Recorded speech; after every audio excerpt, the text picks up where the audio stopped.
It's hard to believe, but this week marks 5 years since the pandemic. And during COVID, pantries and nonprofits saw long lines of people getting food as the need for help rose. But as Fox News' Lauren Edwards shows us, 5 years later, a lot of that demand still hasn't gone down.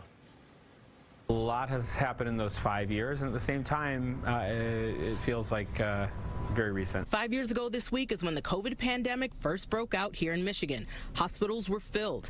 Businesses paused operations or shut down completely. Lighthouse CEO Ryan Hertz says they immediately felt the impact. I'll just say that during that period of time, it was extremely stressful. Stressful because they had to quickly figure out how to keep their high-risk volunteers and clients safe so they don't get sick, and figure out how to rework their emergency housing services.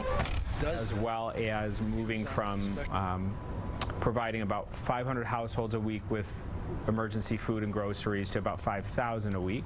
Hertz says he's grateful to the community for donating to their online campaign at the time. It reached $3.5 million, which they were able to use for a few short years. But now the money is drying up and the demand for food and shelter is still high. Families with children are the largest growing demographic experiencing homelessness in this country and locally.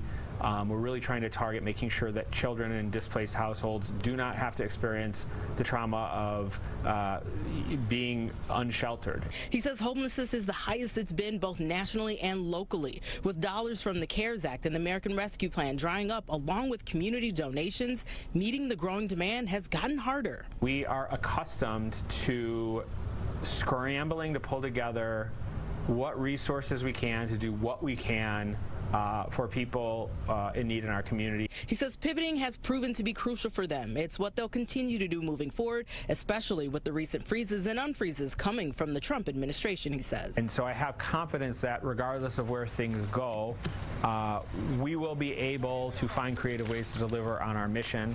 He says the uncertainty is the scary part because people still need to eat. If you would like to learn more about how you can help or make a donation in any way, you can head to fox2detroit.com. Information is posted. Reporting here in Pontiac, Lauren Edwards, Fox 2 News.